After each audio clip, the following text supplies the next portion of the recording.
Thank you, Your Excellency. And now we are delighted to introduce our keynote speaker who will be addressing trends in artificial intelligence from a global and regional perspective. Please join me in welcoming Dr. Scott Nowson, Artificial Intelligence Lead, PwC Middle East. Over to you, Dr. Scott. Thank you, and salam alaikum. Good morning, excellencies, ladies, gentlemen. It is my great privilege and honor to be with you here today. So I would like to thank the organizing committee and all the sponsors of the event for inviting me here today. Now, let me share my screen with you so that you can see what some of the material that I want to bring with you today. So my name is Dr. Scott Nowson, and I do AI. And what I mean by that is that I've pretty much spent my entire adult life, the last 25 years, studying, researching, implementing AI across the globe. I live and breathe and think AI, and particularly natural language processing and machine learning. Those are my speciality areas. And as PwC Middle East AI lead, it's my job to help shape AI in the region. As you've already heard, it is one of the most critical factors in our future. And so what I want to do today is talk about some of the trends that we're seeing in AI globally, how to make it a success, and what AI really means to the region.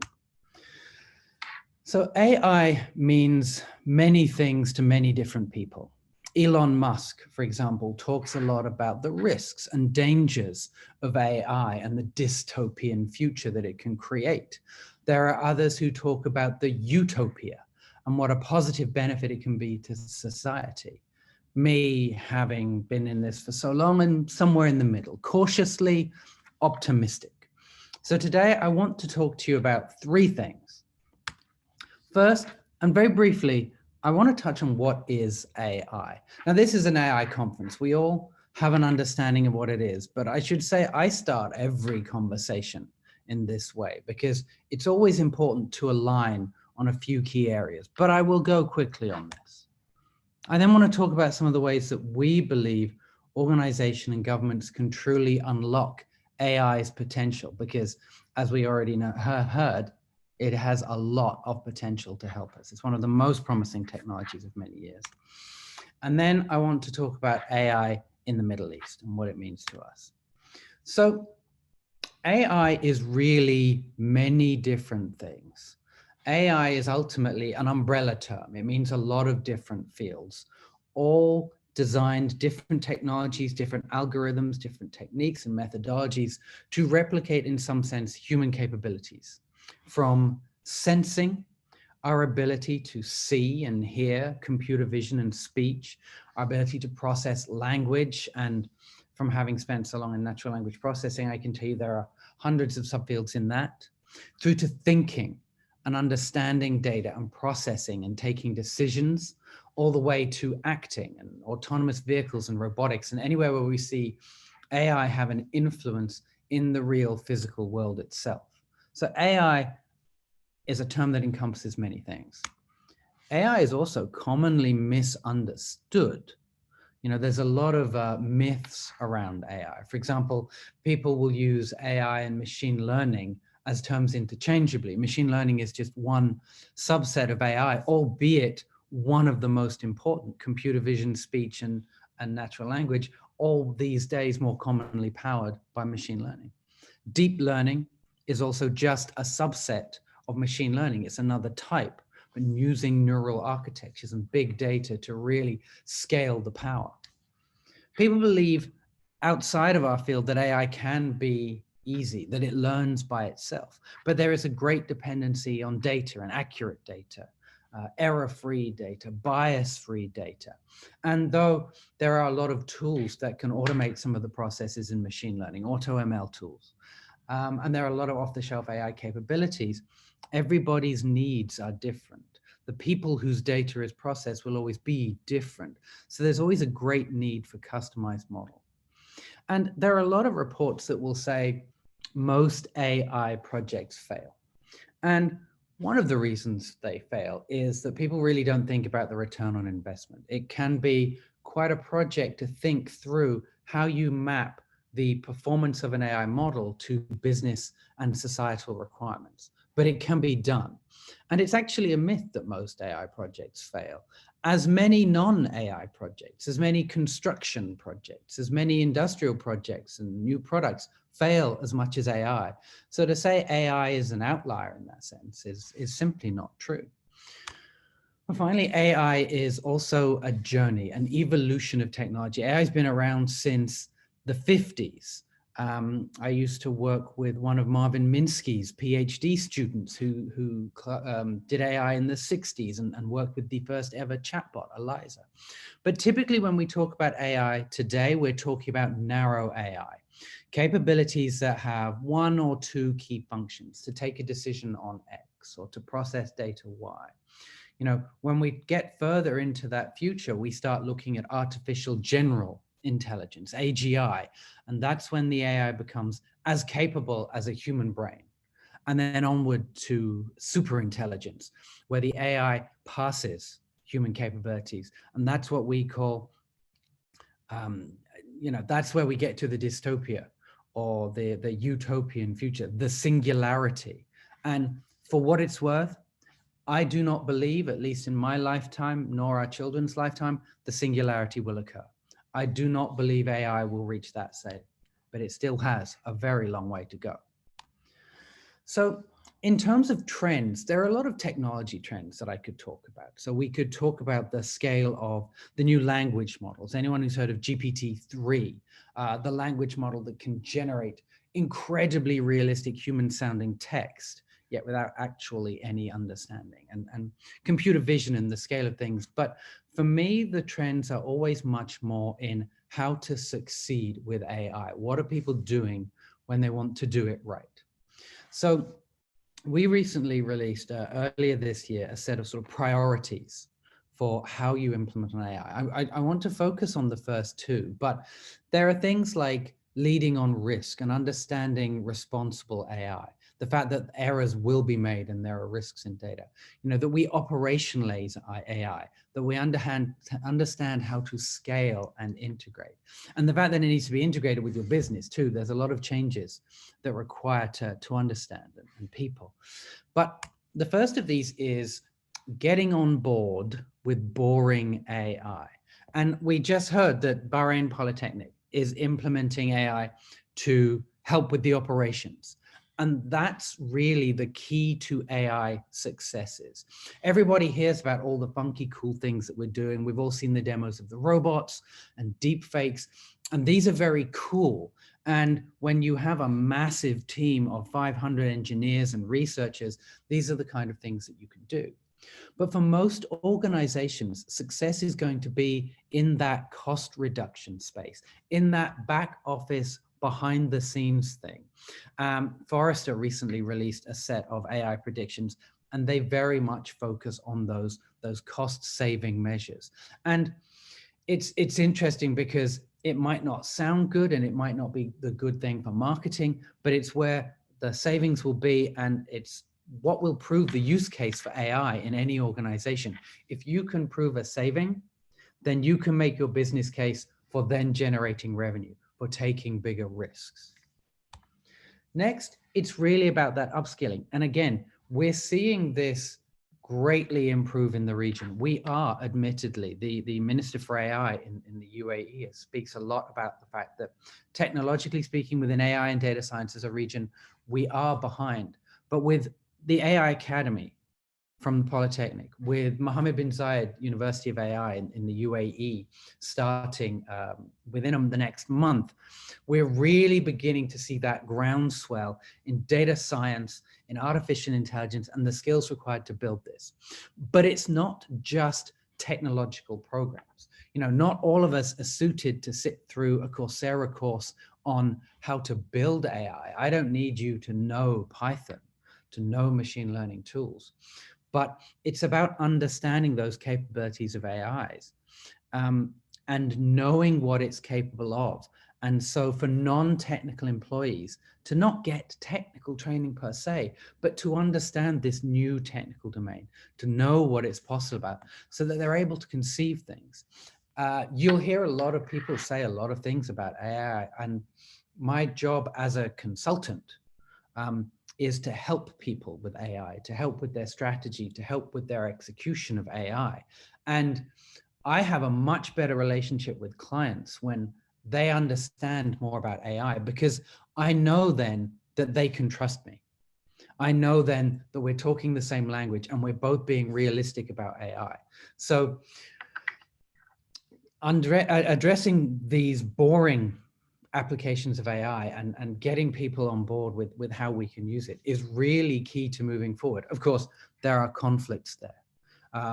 Kids want to get into AI so they can do the flashy, but most of the people that work in the field will need to embrace that they won't get to do anything that's really flashy. More than likely, they will need to build the invoice processing, the document filing, and the automation. But that's okay. AI is hard, and we need to make it a success.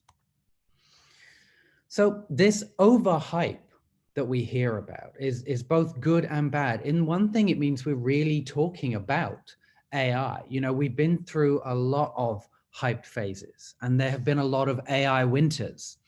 What I did not know is that when I started my course at university, we were in the middle of an AI winter. And looking back, it explains why there were very few AI jobs immediately after finishing in the 90s.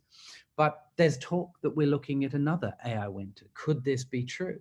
Personally, I don't think so. And particularly in our region, the quote below is from a US government report. Significant strategic investments in AI will catalyze major scientific, technological, societal, and economic benefits.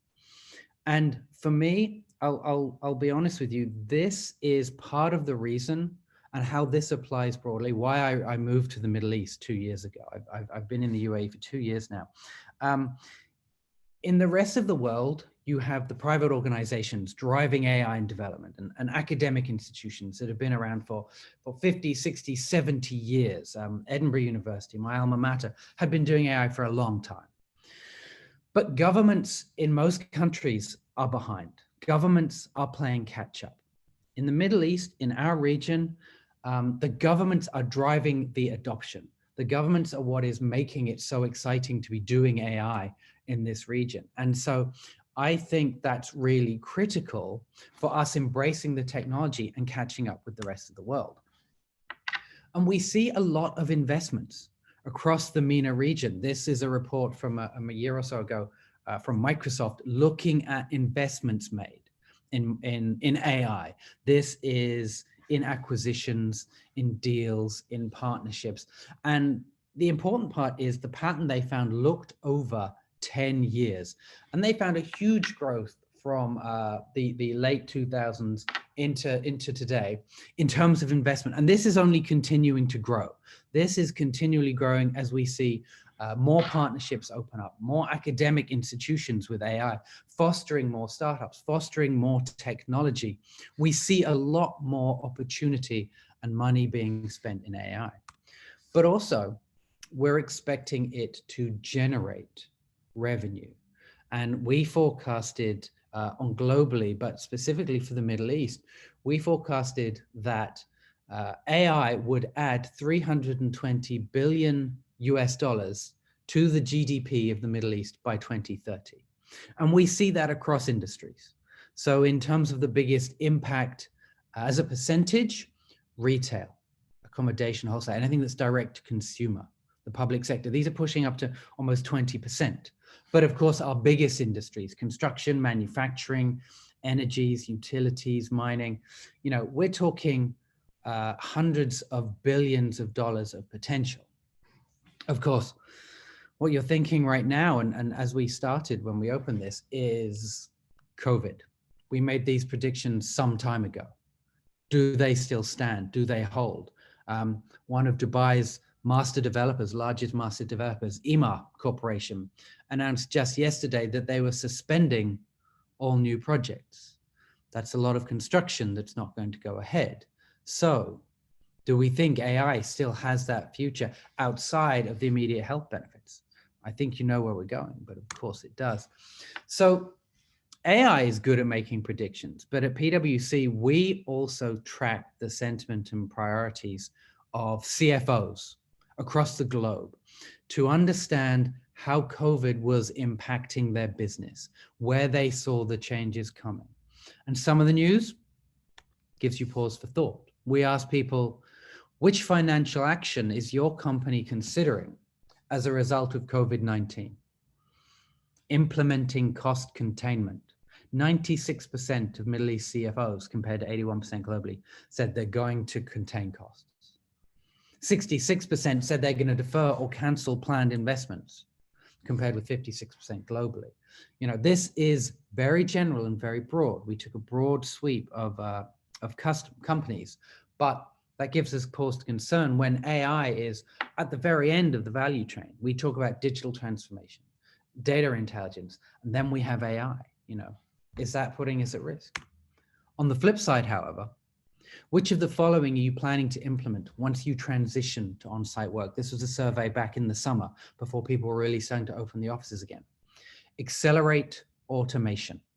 In the Middle East, 62%, compared with half the companies globally, are exploring that automation of processes, that seeking for operational efficiency that so many of us have been predicting for a long time as one of the best uses for AI. What about the current situation will make your company better in the long run? Technology investments. Again, Middle East leading globally in recognizing that we need to invest in technology.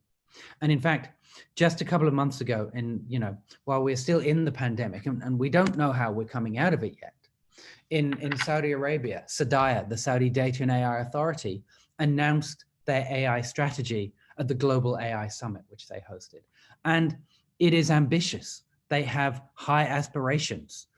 They want to be among the top 15 countries for developing and applying AI by 2030.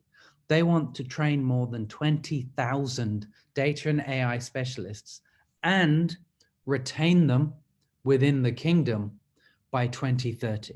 This is ambitious, recognizing the importance of this technology, how important AI is to the region. But there are also very unique elements to the region that AI can help us with. We see things from a report from Accenture looking at volatile oil price. We're very dependent on this. We have been historically. If the world is locking down, there's no one out in their cars. There's no use in oil. How can we use machine learning to optimize our oil processes? Climate change and water scarcity, very much issues that we're facing. But again, there are AI techniques, there are researchers looking at how can we best place solar panels and use efficient renewable energy across the city where we get most sunlight. Where can we find the water and how can we distribute it most efficiently? All our cities, all our countries are urbanizing rapidly. And how can we moderate this? The Dubai RTA, the Road Transport Authority, just announced their AI strategy. How can they use this to manage transportation within Dubai? High youth unemployment, food security, again, big issues where, again, we see Bahrain Polytechnic taking the lead in training students for this future. Data science and AI skills are going to be key for the next generation in seeking work in the workplace. So in finishing, I really want to leave you with three thoughts. In terms of what AI is, it's for me, it's about understanding the capabilities and limitations of the technology. Being able to implement it or being able to understand it. All our leaders, I will need the leaders to understand AI, and then we can work together to drive it. Unlocking its potential, finding the right use case. We do workshops, we do all sorts. I've talked many times about how to find the right use case, because that is key. Those first use cases that you use, that will be what proves to leadership, to stakeholders, that AI can be a success and it can make an impact. And in the Middle East, we might be behind right now, but with our governments driving, with our leadership embracing it, as we see today, and we will hear about in the next session, with our governments doing this, we will catch up. I have zero doubt. I have no doubt, and I'm thrilled to be a part of it. And in terms of my cautious optimism, I'll leave you with this, that His Excellency Omar Sultan Al-Alamar, the Minister of State for AI in the UAE, said, AI is neither negative or positive. As with every technology on earth, it really depends on how we, the people, implement it. Thank you.